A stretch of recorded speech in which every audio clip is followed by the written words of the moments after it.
You know, amazing stories about people who've survived a plane crash are also extremely rare.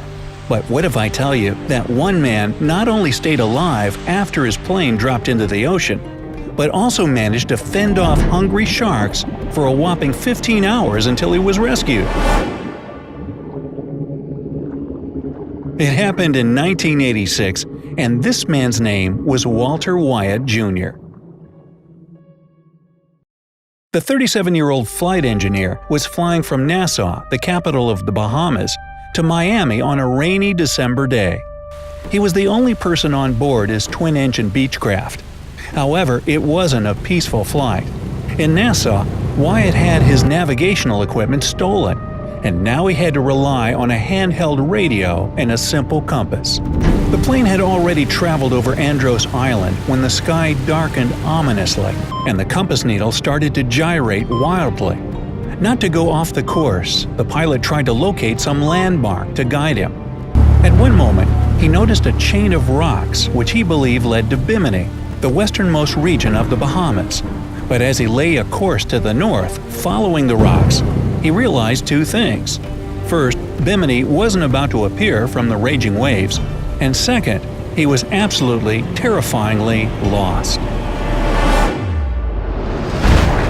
Trying to keep calm, Wyatt switched on his radio and sent a Mayday distress call. Almost immediately, he received an answer from an Air Jamaica Miami-bound flight, which then relayed his shout for help to the Coast Guard. But after that, things got a bit messed up. Although a Falcon search jet responded to Wyatt's signal straight away, the violent thunderstorm and another distress call caused confusion.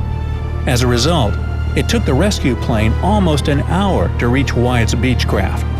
That's why, by the time the white and orange Coast Guard jet appeared, night had already fallen, and the right engine of Wyatt's plane had started to sputter. The Falcon's commander tried to encourage Wyatt by saying there was an emergency landing strip nearby. Just 6 miles, he said, and they would be there. Relieved, the Beechcraft's pilot followed the Falcon. Little did he know that his luck was running out. All of a sudden, his plane's right engine coughed and died. Right after that, the left fuel tank ran empty, and with horror, Wyatt realized that both engines had collapsed. Everything happening lightning fast. Almost instantly, the airplane lost altitude and started its dizzying descent. Wyatt shouted he was going down, and the Falcon's pilot could only watch in shocked silence while the other plane hit the sea and disappeared among the waves. Circling over the place of the crash, he desperately tried to locate the plane, but there was neither machine nor man to be seen. Several circles later, and there was still no life raft, no flares, and no emergency transmissions. It could only mean one thing: Wyatt hadn't survived. Still, the crew of the Falcon wanted to keep searching, but the fuel gauge showed that their tank was alarmingly close to empty. At 6 p.m., there was nothing to do but turn the plane and head for Key West. No one on board could believe the tragedy they'd just witnessed. They were planning to fuel up and return to continue the search. But what really happened when Wyatt's plane dropped from the sky? As soon as the machine touched the water surface, the pilot's forehead hit the instrument panel, almost knocking him out. Luckily, he didn't lose consciousness and was still able to control the situation. He felt the airplane bounce and slam back into the water. Grabbing 2 flares, Wyatt climbed out onto the wing and inflated his life vest. He felt relieved when he saw the approaching lights of the rescue jet. He rushed to ignite a flare, and nothing. It fizzled and died. The second flare simply crumpled in his hands. The situation was becoming more and more hopeless. The wing, where the man was standing, suddenly gave way under his feet. Within seconds, the plane was gone, with Wyatt left adrift in the rough sea. Luckily, the pilot had previously taken a sea survival course and knew how important it was to conserve energy. But despite his attempts, just half an hour later, he was already shaking and suffering from leg cramps. But the worst thing was that he was getting desperate. He knew that in the darkness, with the weather so stormy and the waves raging around, nobody would be able to spot him in the water. That's why he decided to swim in the direction of another Bahamas island, K-Sal, or at least in the direction where he thought K-Sal was. Unfortunately, in less than an hour, due to violent waves, powerful gusts of wind, and the rough sea, the man was completely disoriented. But what worried him most was his life vest's left chamber. It was softening since the air was leaving through a hole next to the inflation tube. In no time, the tube got detached from the vest, and the chamber literally collapsed. In a futile attempt to inflate it again, Wyatt blew into the hole left in the place where the tube used to be and sealed it with his finger.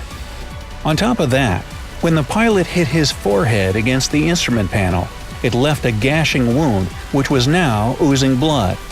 The pain wasn't the worst thing about that. The most terrifying consequence of his injury was that the metallic scent of blood started to attract sharks hunting in that area. Wyatt wasn't planning to give up. First, he took off his airline ID badge from his neck and used his watch band to scratch his last will on it, Trish House. He hoped they would realize that he wanted to leave his house to his girlfriend Trisha. Also, he scratched a coded message for the rest of his family, his mom and dad, his son Walter and daughter Jennifer. 143 MDJWT, the etching read, which meant, I love you. After he securely tied the badge to his vest, he glanced at his watch, 8 p.m.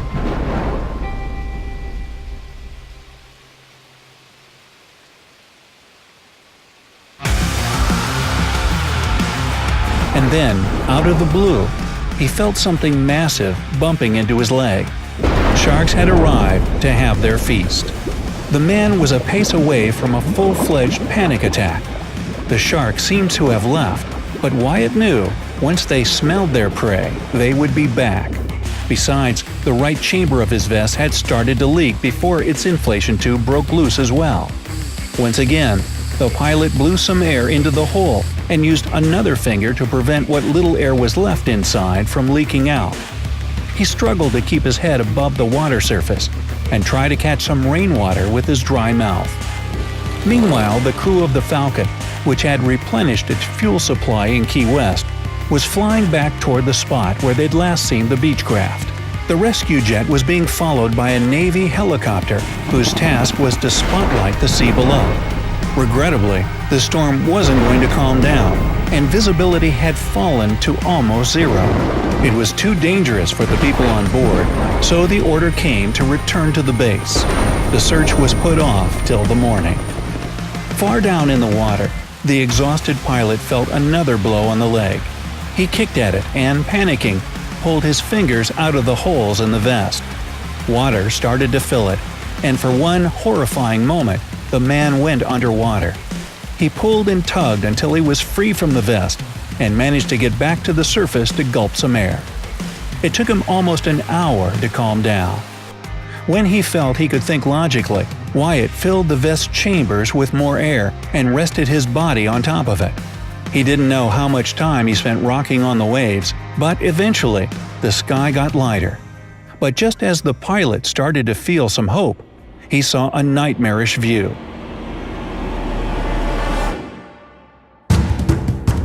A dorsal fin just a couple of feet away. Then one more, and another one. The man realized that the sharks returned in a pack, and they were closing on him. When the first shark dived and headed toward his legs, Wyatt managed to slam his heel forcefully between its legs. This spooked the predator, and it rushed away. Still, it didn't leave the man alone, circling nearby. When two other sharks dashed toward Wyatt, he gave several frantic kicks and managed to fend off those beasts as well. And that's how it went. A shark would charge at him, and he would gather all his strength to scare it away. At the same time, Wyatt understood that sooner or later he would miss an attack, and that would be the end of him. When Wyatt saw the clouds part and a bright star heading down towards him, he decided that he'd finally lost his mind. But several moments later, he realized that it was a Coast Guard aircraft, and it was circling, searching for him. When the plane got closer, Wyatt started to wave his bright orange life vest to attract the pilot's attention. For one panic-stricken moment, he thought that they hadn't noticed him. But he was wrong. Up there in the cockpit, the captain of the aircraft was already radioing the Coast Guard ship, which was just 12 minutes away from there. Immediately, the cutter sped to the rescue. And that's when the Falcon's pilot saw the massive dark shadows circling Wyatt. He frantically radioed the cutter, urging it to move as fast as possible. At first, Wyatt didn't understand why the plane hadn't dropped a life raft for him. But in a minute, he got the answer. A sleek boat rushed through the waves, and soon the man was already hanging onto its bottom rung. Two men had to help him up since he had no strength left in his body. It was 9 a.m., and at the moment he was rescued, he had been bobbing on the waves for more than 15 hours. Wow! Do you know any other miraculous survival stories? Let me know down in the comments. If you learned something new today, then give this video a like and share it with a friend. But hey, don't go get lost at sea just yet. We have over 2,000 cool videos for you to check out. All you have to do is pick the left or right video, click on it, and enjoy. Stay on the bright side of life.